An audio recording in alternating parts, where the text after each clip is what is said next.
আসসালামু আলাইকুম। তো আজকের ভিডিওতে আমরা আমাদের তাপগতিবিদ্যার যে ডিফারেন্ট 4টা প্রসেস রয়েছে, এই 4টা প্রসেসের যে কৃতকাজ নির্ণয় সেটা আমরা বের করা শিখব। আর আমরা আজকে একটা জেনারেল ফর্মুলার মাধ্যমে চারটা প্রসেসের কৃতকাজ বের করা শিখব। তো ট্রাই করবো এক ভিডিওতে সব শেষ করে দেওয়ার জন্য। তো ফার্স্টে কৃতকাজ নির্ণয়ের জন্য আমরা একটা জেনারেল ফর্মুলা ডিরাইভ করতে পারি, যেই ফর্মুলা দিয়ে আমাদের প্রত্যেকটা প্রসেসের জন্য কৃতকাজ বের করা যাবে। তো এই ফর্মুলাটা ডিরাইভ করার জন্য আমরা একটা সূত্র দেখছি তাপগতিবিদ্যায়, সেটা W = P/dV। ঠিক আছে, তো এটা কোত্থেকে আসছে এটা আমরা জানি না, তো এটা আগে ডিরাইভ করে দেখাই। আমরা যদি নর্মাল যে আমাদের ফিজিক্স ফার্স্ট পেপারের কাজ ক্ষমতা শক্তি আছে, ওইখান থেকে আমরা যেটা W = Fx, x হচ্ছে সরণ, F হচ্ছে বল। তো এখান থেকে আর কি এই সূত্রটা আসছে, কীভাবে আসছে দেখাই। তো Fx হচ্ছে আমাদের টোটাল কৃতকাজ। এখন যদি আমরা ক্ষুদ্র সরণের জন্য ক্ষুদ্র কৃতকাজ বের করতে চাই, সেক্ষেত্রে আমাদের dW = F/dx। ঠিক আছে, তো এখানে আমাদের এই কৃতকাজটা আসলে ফোর্সের সাথে আমরা সরাসরি তেমন কোনো রিলেশন নাই। এই জন্য আমরা যেটা করতে পারি, এই ফোর্সকে প্রেসারের সাথে আমরা এখানে রিপ্লেস করতে পারি। তো আমরা জানি আমাদের চাপ হচ্ছে কি একক আয়তনের প্রযুক্ত বল, একক ক্ষেত্রফলের প্রযুক্ত বল, তো এটা হচ্ছে F/A। এখান থেকে আমরা F-কে P এর মাধ্যমে প্রকাশ করতে পারি। আমাদের বল হচ্ছে প্রেসার আর ক্ষেত্রফলের গুণফলের সমান। তো এখান থেকে আমরা F এর ভ্যালুটা PA এখানে বসাই দিই, তাহলে আমাদের dW = PA/dx।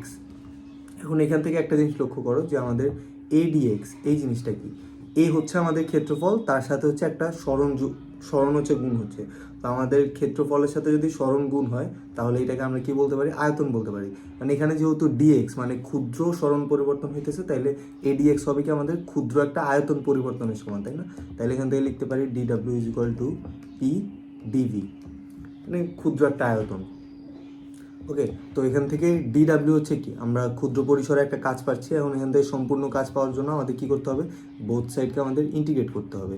তো এই পাশকেও ইন্টিগ্রেট করলাম, এই পাশকেও ইন্টিগ্রেট করলাম, আলটিমেটলি আমরা যেটা পাচ্ছি, এই DW মানে ছোট ছোট অনেকগুলো কাজকে ইন্টিগ্রেশন করলে আমরা টোটাল কাজটা পাবো। কাজ = এই পাশে হচ্ছে ∫P/dV। তো এইটা হচ্ছে আমাদের জেনারেল যে ফর্মুলা। এখন এখানে আমরা প্রসেস ভেদে আমাদের এখানে লিমিট দেওয়া লাগবে। তো লিমিট যেহেতু আমরা ভি এর রেসপেক্টে ইন্টিগ্রেশন করতেছি, তো লিমিটটাও বসবে আমাদের কার, ভি এর লিমিট বসবে। এখানে হয়তো ভি ইনিশিয়াল থেকে ভি ফাইনাল। ঠিক আছে, তো আমাদের জেনারেল ফর্মুলাটা ছিল এটাই, W = P/dV।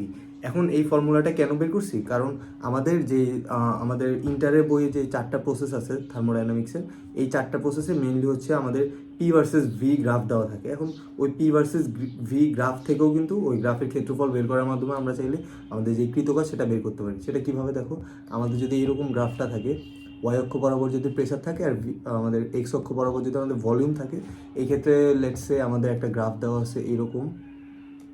ঠিক আছে, তো এই গ্রাফের আমাদের ফার্স্ট পয়েন্ট হচ্ছে এটা হচ্ছে ভি ইনিশিয়াল, আর এটা হচ্ছে আমাদের ভি ফাইনাল। ঠিক আছে, মানে না, আচ্ছা এইভাবে দাও ঠিক হচ্ছে না। আমি ধরো এটা দিলাম এ পয়েন্ট আর এটা দিলাম বি পয়েন্ট, একটা হচ্ছে আমাদের এ পয়েন্ট আর এটা হচ্ছে আমাদের বি পয়েন্ট। তো এই ক্ষেত্রে কৃতকাজ আমরা কীভাবে বের করবো, এটা বের করার জন্য এই যে আমাদের সূত্রের মধ্যে যেহেতু ডিভি আছে, এর মানে কি আমাদের ভি অক্ষের সাপেক্ষে আমাদের ইন্টিগ্রেশন করতে হবে। ঠিক আছে, তো এই জন্য আমরা কী করবো, এ থেকে এই যে আমাদের আয়তন অক্ষের উপর একটা লম্ব আঁকবো, আর বি পয়েন্ট থেকে আয়তন অক্ষের উপর একটা লম্ব আঁকবো। এরপরে এই মাঝের যে ক্ষেত্রফলটা পাচ্ছি আমরা এখানে, এই ক্ষেত্রফলটাই আমাদের কৃতকাজকে নির্দেশ করবে। ঠিক আছে, তো এই ক্ষেত্রফল = কৃতকাজ। এখন অনেকে যেটা ভুল করে, আমাদের যদি এক্সিস যদি আমাদের চেঞ্জ করে দেয়, এই বরাবর যদি ভি অক্ষ দেয়, এ বরাবর যদি পি অক্ষ দেয়, তো অনেকে কি করে, পি এর উপর লম্ব এঁকে এখান থেকে ক্ষেত্রফল বের করে। বাট ওই ক্ষেত্রে এরকম হবে না। যদি আমাদের ভি অক্ষটা ওয়াই বরাবর হয়, সেই ক্ষেত্রে আমাদের ভি অক্ষের উপর লম্ব আঁকতে হবে, তারপর এই ক্ষেত্রফলটা হবে আমাদের কৃতকাজ। তো কেন ভি অক্ষের উপর লম্ব আঁকতেছি সেটা হোপফুলি ক্লিয়ার, কারণ আমাদের সূত্রটাই হচ্ছে এরকম, এই যে ডিভি মানে ভি এর রেসপেক্টে আমাদের ইন্টিগ্রেশন করতে হবে। তো এটা গেল আমাদের জেনারেল ফর্মুলা। আমি লাস্টবার লিখে দিই W = P/dV। এই সূত্রের মাধ্যমে আমরা কি 4টা যে ডিফারেন্ট প্রসেস, সবগুলোর ক্ষেত্রে আলাদা আলাদা কৃতকাজ বের করে দেখবো এবার। তো 4টা প্রসেসের মধ্যে আমাদের প্রথমে যে প্রসেসটা আসে সেটা হচ্ছে আমাদের সমচাপ প্রসেস। তো আমি সংক্ষেপে সমচাপ লিখতেছি। তো সমচাপ, এখানে নাম থেকে বোঝা যাচ্ছে আমাদের চাপ স্থির থাকবে। তো এটা গ্রাফটা নর্মালি এরকম হয়, এই বরাবর যদি আমরা প্রেশার নেই আর এই বরাবর যদি আমরা ভলিউম নেই, তাহলে আমাদের চাপ যেহেতু অলওয়েজ কনস্ট্যান্ট, তাই এই গ্রাফটা হবে কিছুটা এরকম, এই যে আমাদের ভি অক্ষের সমান্তরাল। ঠিক আছে, মানে এক্স অক্ষের সমান্তরাল। তো এখানে আমি জিরোতে মিশাই নেই, কারণ আমাদের সাধারণত আয়তন প্র্যাকটিক্যালি জিরো পসিবল না, তাই আমি জিরোতে মিশাই একটু উপর থেকে স্টার্ট করছি। তো এই ক্ষেত্রে কিন্তু আমাদের ওই সূত্রটা যদি আমরা অ্যাপ্লাই করি, কৃতকাজ equal to integration of P DV, ঠিক আছে। তো পি ডিভি আসলে অ্যাকচুয়ালি আমাদের বলতেছে যে আমাদের পি ভার্সেস ভি গ্রাফে ভি অক্ষের উপর যে ক্ষেত্রফলটা সেটা। তো এইখানে যেহেতু এক্স অক্ষের সমান্তরাল, তো ক্ষেত্রফলটা বের করার জন্য খুব একটা আসলে ঝামেলা নাই। তো এখান থেকে জাস্ট দুটা লম্ব আঁকবো, আর এই ক্ষেত্রফলটা দেখো পি অক্ষের সমান্তরাল, যেহেতু এই লাইনটা অলওয়েজ হচ্ছে কনস্ট্যান্ট, তাই এটাকে পি ধরি। আর এই বরাবর এটা যদি হয় আমাদের ভি ইনিশিয়াল, এটা যদি হয় আমাদের ভি ফাইনাল, তাহলে এই পুরা যে ক্ষেত্রফল কী পাচ্ছি আমরা, পি ইন্টু এই ডিস্টেন্সটা কত, এই ডিস্টেন্স হচ্ছে ভি ফাইনাল থেকে ভি ইনিশিয়াল মাইনাস করলে যেটা সেটা, তো V final minus V initial. তো এটাকে আমরা আবার ডেল ভি দ্বারা প্রকাশ করতে পারি। ডেল ভি মানে কি, ভি অক্ষে যে পরিবর্তন সেটা। তো পি ডিভি, এটাই কিন্তু আমরা বইয়ে দেখে থাকি, কৃতকাজ is equal to P DV. কার জন্য, সরি ডিভি না, এটা হচ্ছে ডেল ভি, তো পি ডেল ভি। তো এটা কার জন্য, এটা হচ্ছে আমাদের সমচাপ প্রসেসের জন্য। এবার যদি আমরা দেখি সম আয়তন,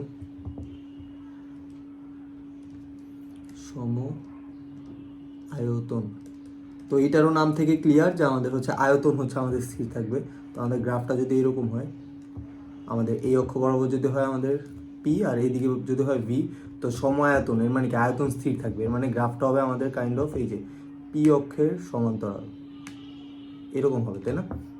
তো এখানে আমাদের সূত্র থেকে আমরা কি জানি যে ফার্স্ট সূত্র হচ্ছে ইন্টিগ্রেশন করে, ওইটাতে আপাতত যাচ্ছে না, ক্ষেত্রফল থেকে কীভাবে বের করবো। এই যে এটা যদি হয় আমাদের পয়েন্ট এ, এটা যদি হয় আমাদের পয়েন্ট বি, তাহলে পয়েন্ট এ থেকে ভি অক্ষের উপর একটা লম্ব আঁকলাম, আবার পয়েন্ট বি থেকে ভি অক্ষের উপর একটা লম্ব আঁকলাম। এই যে দুইটা লম্ব, দুইটাই কিন্তু একটা লাইনের উপরে আছে, তাই না। তো 3-4টা বিন্দু যদি সমরেখ হয়, তাহলে সেই ক্ষেত্রে আমাদের ক্ষেত্রফল কত হয়, ক্ষেত্রফল 0 হয়। মানে এখানে কোনো ক্ষেত্রই ক্রিয়েট হইতেছে না, এর মানে এই জায়গায় আমাদের এরিয়া ইকুয়াল টু 0। তাহলে এখান থেকে আমরা বলতে পারি সমায়তন প্রসেসের ক্ষেত্রে আমাদের ডাব্লিউ ইকুয়াল টু কত হয়, 0 হয়। বা এই সেম সূত্রটা তোমরা চাইলে দিয়েও করতে পারো, ওই যে আমি করে দিচ্ছি, কৃতকাজ is equal to integration of P DV, তাই না। তো এখানে লিমিট কী হবে, লিমিট হবে ভি ইনিশিয়াল থেকে ভি ফাইনাল। তো এই ক্ষেত্রে একটা জিনিস নোটিস করো, আমাদের হচ্ছে ভি ইনিশিয়াল যেই পয়েন্টে আছে এই দিকে, মানে ভি অক্ষ বরাবর ভি এর প্রথম পয়েন্টটা এই বিন্দুতে, আবার ভি এর দ্বিতীয় পয়েন্টটাও কিন্তু এই বিন্দুতে। এর মানে ভি ইনিশিয়াল ফাইনাল দুইটাই সেম। আমাদের এখানে যার রেসপেক্টে ইন্টিগ্রেশন করতেছি ওর লোয়ার লিমিট আপার লিমিট দুইটাই সেম, এর মানে আমাদের ইন্টিগ্রেশন হবে 0, ঠিক আছে। তো এইখান থেকেও আসলে বের করা যায়। এবার আসলে সমচাপ সমায়তন গেলে এবার আমরা বের করবো সমষ্ণ প্রক্রিয়া। তো সমষ্ণ প্রক্রিয়ার ক্ষেত্রে একটা জিনিস নোটিস করি যে আমাদের সমষ্ণ মানে উষ্ণতা হচ্ছে সম থাকবে, মানে আমাদের তাপমাত্রা সেম থাকবে। তো এই ক্ষেত্রে আমরা বলতে পারি যে টেম্পারেচার হচ্ছে স্থির, টি আমাদের স্থির। তো টেম্পারেচার কোথায় স্থির থাকে, আমরা একটা সূত্র পড়ছিলাম না, বয়েলের সূত্র। আমরা ফিজিক্স ফার্স্ট পেপারে 10th চ্যাপ্টারেও পড়ছি, আবার কেমিস্ট্রিতে পরিবেশ রসায়নেও পড়ছি। আমাদের তাপমাত্রা স্থির থাকে হচ্ছে বয়েলের সূত্রের ক্ষেত্রে, তাই না, বয়েলের সূত্র। তো বয়েলের সূত্রটা কী ছিল আমাদের, P1V1 equal to P2V2 equal to একটা যে কোনো ধরনের ধ্রুবক, ঠিক আছে, বা আরও যাইতে পারে P3V3, যাই হোক। তো এইটা হচ্ছে আমাদের একটু পর কাজে লাগবে। আর আমরা জানি আদর্শ গ্যাসের জন্য PV is equal to nRT. কারণ এই PV is equal to nRT কিন্তু আমরা 4টা প্রসেসে কাজে লাগাইতে পারি, কারণ আমরা ইন্টারে বেশিরভাগ ম্যাথ হচ্ছে আলোচনা করি আমাদের আদর্শ গ্যাসের জন্য, ঠিক আছে। তো এই দুইটা জিনিস আমরা আপাতত রাখলাম। এবার আমরা দেখি সমষ্ণ প্রসেসে আমরা কৃতকাজটা কীভাবে বের করতে পারি। তো কৃতকাজের সূত্র বের করছিলাম একটু আগে, W is equal to integration of P dV. এখন দেখতে পারতেছি যে আমাদের এখানে ভি এর রেসপেক্টে হচ্ছে ইন্টিগ্রেশন করতে হবে, তাই না। তো পিকে তো ভি এর রেসপেক্টে করা যায় না, তো আমরা পিকে কী করতে পারি, ভি এর একটা ফাংশন রূপে হচ্ছে আমাদের এখানে পিকে লিখতে হবে। তো এটা কোথেকে লিখতে পারি, এই সূত্রটা থেকে আমরা চাইলে লিখতে পারি যে আমাদের P equal to nRT divided by V, ঠিক আছে। তো আমরা পিকে হচ্ছে ভি এর মাধ্যমে প্রকাশ করতে পারি, তাইলে হচ্ছে আমাদের ইন্টিগ্রেশনটা করতে সুবিধা হয়। তো এখানে হবে NRT divided by V DV. আর এখানে আমাদের লিমিট কী হবে, লিমিট হবে ভি ইনিশিয়াল থেকে ভি ফাইনাল, বা লিখতে পারি V1 থেকে V2। ইনিশিয়াল ফাইনাল না লিখে বইয়ে যেভাবে আছে 1-2 ওইভাবে লিখি V2 V1। তো এটার ইন্টিগ্রেশন যদি করি আমরা, দেখো এনআরটি হচ্ছে আমাদের একটা কনস্ট্যান্ট, তাহলে এটা বাইরে চলে আসবে এনআরটি, বাকি থাকবে ইন্টিগ্রেশন অফ V1 থেকে V2 পর্যন্ত যাবে আমাদের ইন্টিগ্রেশন অফ কি 1/v dv। তো এটার ইন্টিগ্রেশন খুব সহজ, তোমরা অলরেডি জানো, এটা হবে আমাদের এনআরটি, আর এই ইন্টিগ্রেশনটা পুরোটা হবে কি ln v, তাই না।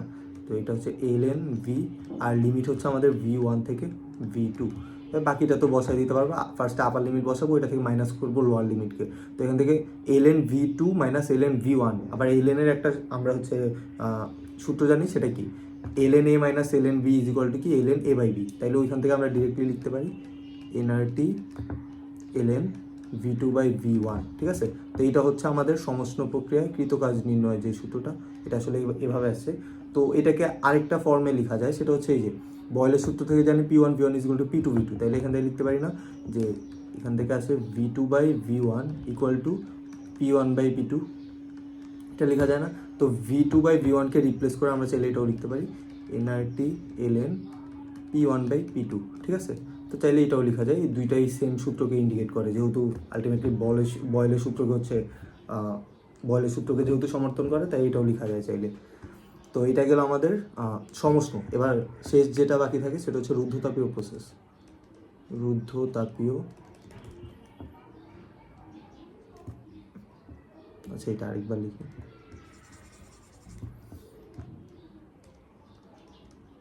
রুদ্ধতাপীয় প্রসেস, ওকে।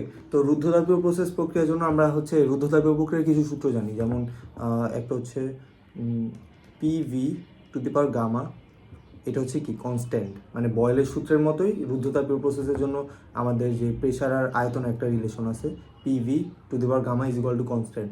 তো এখান থেকে চাইলে আমরা ওই কৃতকাজের সূত্রটা বের করতে পারি, W equal to integration of P dV. তো এখানে আমাদের আবার এই যে ভি এর রেসপেক্ট হচ্ছে ইন্টিগ্রেশন করতে হবে, তাই আমাদের ভি এর একটা ফাংশন লাগবে এখানে, তাই না। তো ভি এর ফাংশন আমরা চাইলে এখান থেকে বের করতে পারি। কীভাবে বের করবো? P equal to K divided by V to the power gamma, এটা চাইলে বের করতে পারি। এইটাকে আমরা এখন পি এর ভ্যালুটা এখানে বসায় দিব, বসায় দিলে হচ্ছে integration of K divided by V to the power gamma dV. তো এইটার ইন্টিগ্রেশন সহজ আছে, এটা আমরা সবাই করতে পারি। কে বাইরে নিয়ে আসবো, আর V one by V to the power gamma is equal to K V to the power minus gamma, ঠিক আছে। তো এভাবে লেখা যায়। তো এটার ইন্টিগ্রেশন তো সহজ, এটার ইন্টিগ্রেশন যদি করি তাহলে এখানে হচ্ছে উপরে 1 প্লাস হবে divided by minus gamma plus 1, ঠিক আছে। তো এটা মাইনাস গামা প্লাস 1 না লিখে 1 মাইনাস গামা লিখতে পারি আমরা। তো ডিরেক্টলি হচ্ছে আমি লিখে দিচ্ছি, এটাকে মুছে দিই আমি, সরি এটাকে মুছে দিই।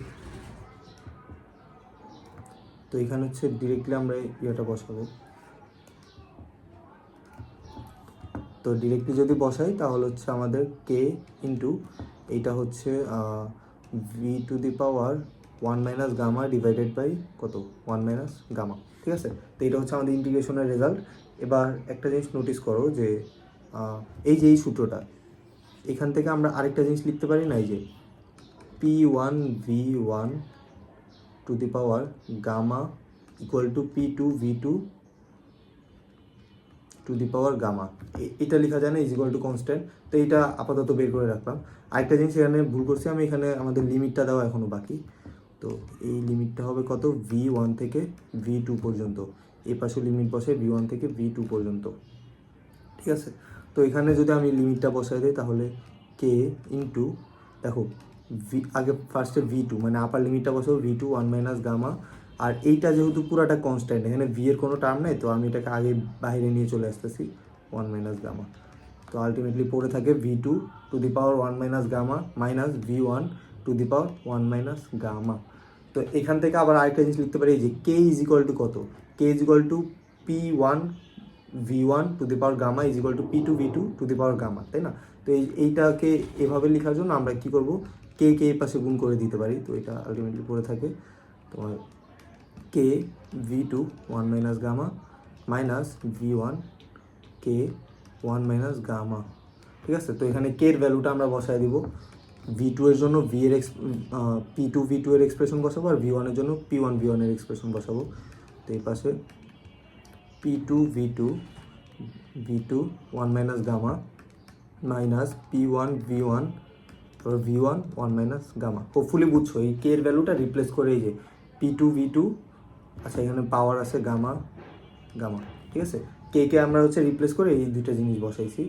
এবার এখান থেকে চাইলে আমরা এই যে V2 to the power gamma আর এখানে V2 to the power minus gamma, এই দুইটা কেটে দিতে পারি। তাহলে আলটিমেটলি পড়ে থাকে আমাদের 1 মাইনাস গামা ইন্টু এখানে থাকে আমাদের P2 V2 মাইনাস এই পাশে আবার এই যে আমি একটু দেখাই দিই। এই যে এই টার্মটা আর এই যে এতটুকু মাইনাস গামা, এই দুটো হচ্ছে কাটাকাটি চলে যাবে, ঠিক আছে। তো আলটিমেটলি বাকি থাকবে P1 V1, এই দুইটা জিনিস বাকি থাকে। তাহলে হচ্ছে P1 V1, ঠিক আছে। তো এইটাই হচ্ছে আমাদের রুদ্ধতাপীয় প্রক্রিয়ার কৃতকাজ নির্ণয় সূত্র। তো রুদ্ধতাপীয় প্রক্রিয়াটা একটু বড় হয়, তো এটা বাদে বাকি তিনটা খুব সহজ আছে। আর এটা চাইলে এই লাস্টের লাইনটা মনে রাখলেও হয়, যদি ডিরাইভেশন না চায় তাহলে তো কোনো প্রবলেম নেই।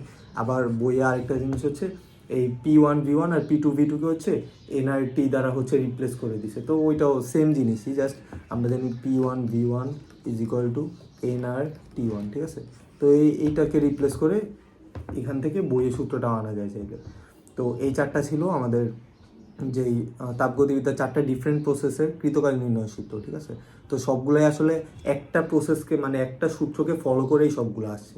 সবগুলোকে আমরা চাইলে একটা ছাঁচের মধ্যে ফেলতে পারি। তো ওইটাই করার ট্রাই করছি আজকের ভিডিওতে। আর যারা হচ্ছে ডিরাইভেশনগুলো শিখে রাখতে চাও তাদের জন্য হোপফুলি কাজে লাগবে। আর যারা জাস্ট ওই মানে যারা হচ্ছে যাদের কাছে ডিরাইভেশনগুলো কঠিন লাগে, তোমরা চাইলে জাস্ট এই লাস্টের লাইনে যে সূত্রগুলো এগুলো মনে রাখতে পারো। বাট ফিউচারে আসলে ডিরাইভেশনগুলো লাগবে, তুমি যদি অ্যাডমিশনে মাঝে মধ্যে চলে আসতে পারে, বা একটু যদি একবারে শেষ লাইন থেকে ম্যাথ না এসে যদি একটু উপরের থেকে ম্যাথ আসে, মানে ডিরাইভেশনের মাঝামাঝি কোনো লাইন থেকে যদি দিয়ে দেয়, সেক্ষেত্রে আসলে ডিরাইভেশনগুলো কাজে লাগে। তো আজকের ভিডিও এই পর্যন্তই, দেখা হবে পরবর্তী কোনো ভিডিওতে। ধন্যবাদ সবাইকে।